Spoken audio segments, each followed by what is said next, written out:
Man, this episode of Raw felt more like Raw after Mania than the actual Raw after WrestleMania. Just highlight after highlight. I mean, Rhea Ripley unfortunately had to relinquish the World Championship. Chad Gable turned heel, new World Tag Team Championships. And people say it with me, too many limes.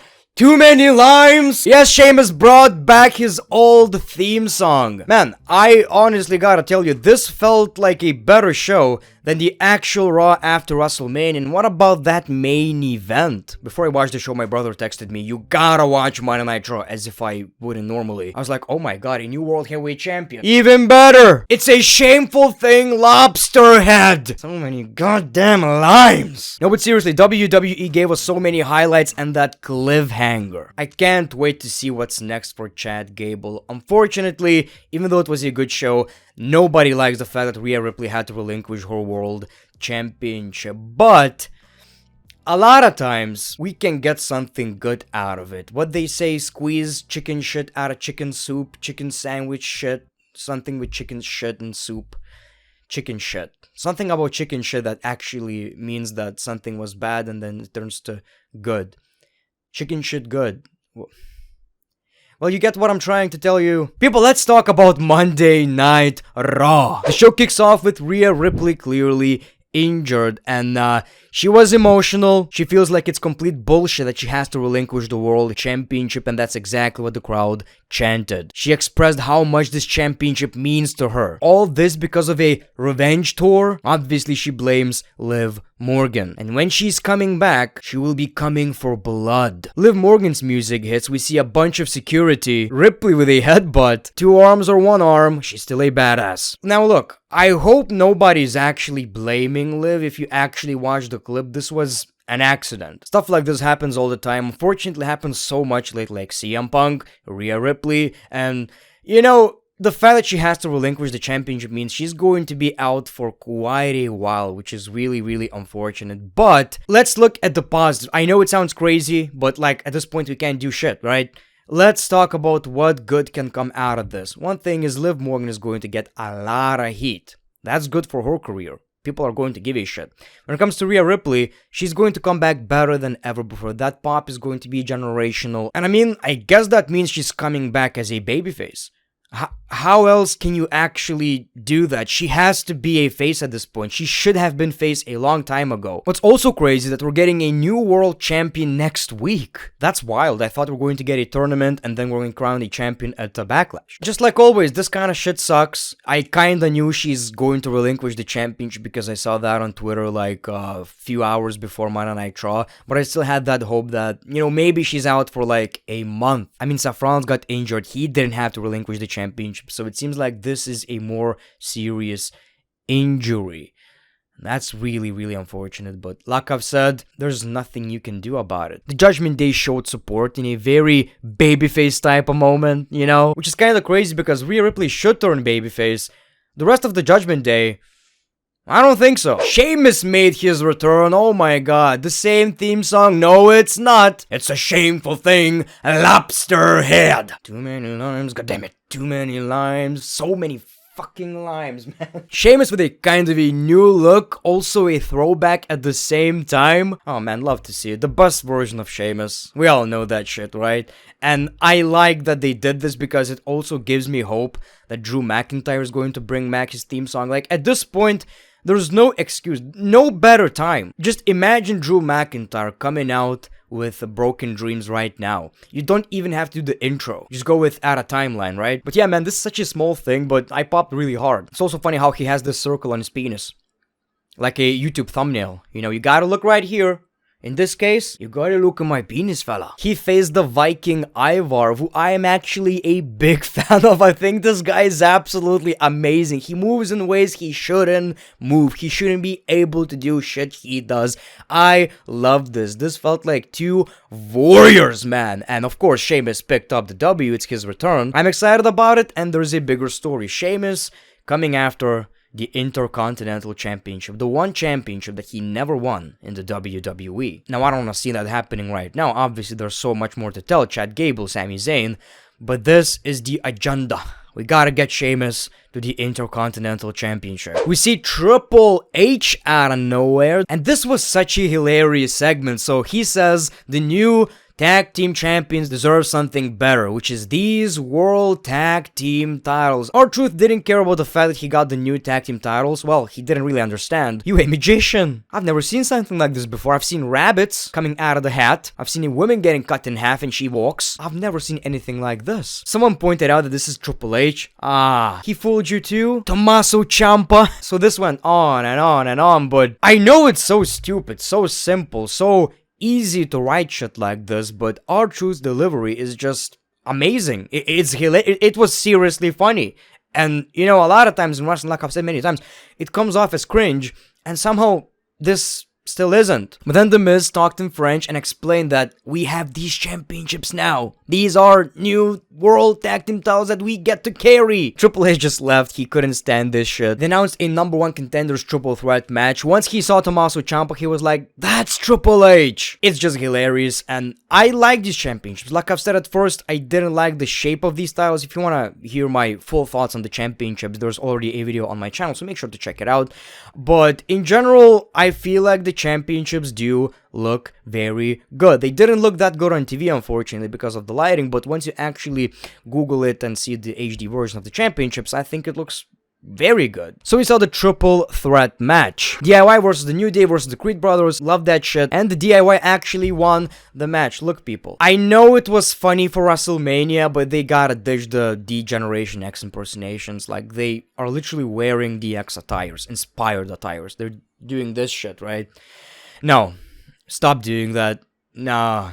In general, Tommaso Ciampa, I think he should be a more serious character. I don't like this. Drew was asked about CM Punk's actions last week. He didn't say anything, he just kicked the TV. Oh, come on, Drew, that's LA Knight's thing. We saw the women's tag team match. Seems like Indi and Candice are on the same page, and they won the match, so it paid off. Seems like Damian Priest is kind of a leader of the Judgment Day right here, because Finn Bálor doesn't know why he has to face Jey Uso. Jey Uso is facing Damian Priest at a pay-per-view for the championship. Damian says, you're going to show him what it means to lose, and I'm gonna show him pain. In general, I really liked what they did with Damian Priest during the show, like the video packages and all that shit. Sometimes we forget how effective that stuff is. We saw Andrade versus Dominik Mysterio, a match that had no reason to be this fine. Like, I actually enjoyed this. I thought this was going to be almost like a squash match, but they did some crazy ass shit, and of course, Andrade picked up the W. Andrade got attacked right away, and we see Ricochet. And that's what I've noticed about WWE lately. Everyone has a role,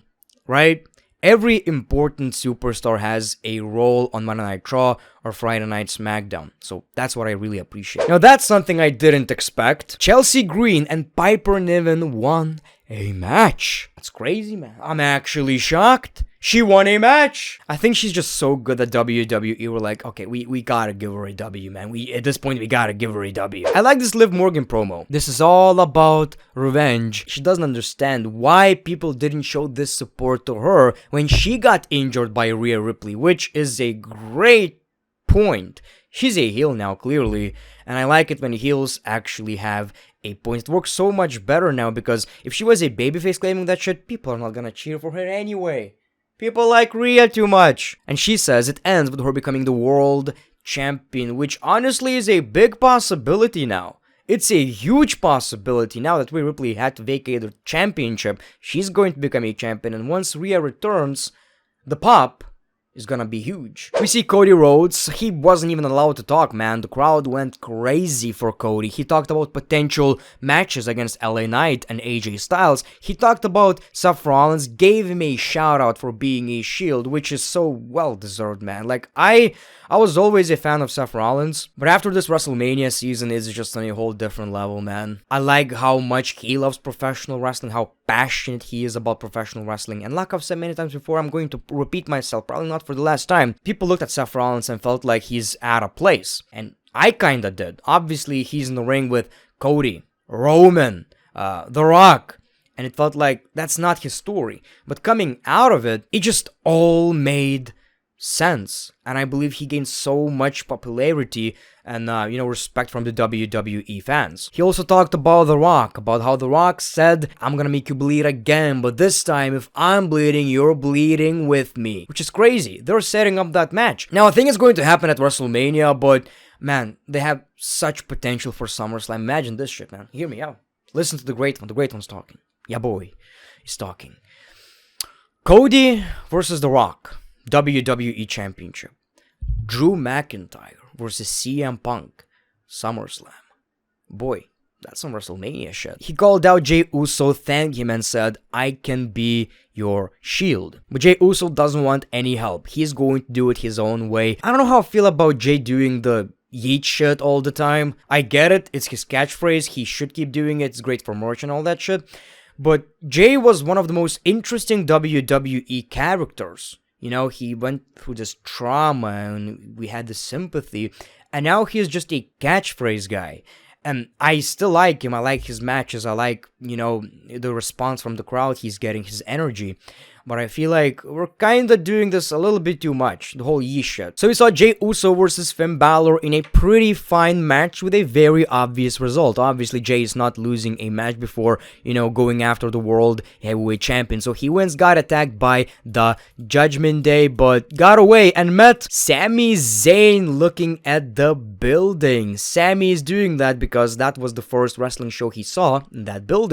And now he gets to be there as a champion. And look at this entrance, man. Sami Zayn just being the people's champion, and the production is so good lately in the WWE. These crowd shots, dude. Kevin Dunn was holding us back, ladies and gentlemen. And obviously Sami Zayn got a hero's welcome in his hometown. He faced Chad Gable, and before that we see Bronson Reed saying that whoever wins, I'm coming after them. Like I've said, everyone has a role. A lot of people are focusing on the same thing, even when they're not getting that chance, like a championship match at the next pay-per-view. Everybody wants something. We knew this is going to be a good match. They deliver. Absolutely. I think these two have such great chemistry. Sami Zayn is so good at selling. Chad Gable is just such a classic wrestler. We knew this is going to be a good match, and it absolutely delivered. And WWE did an amazing job with putting the Intercontinental Championship in the main event of Raw, because Gunther lost the championship. Obviously, there's this worry the championship is not gonna mean as much, but it does. It still does mean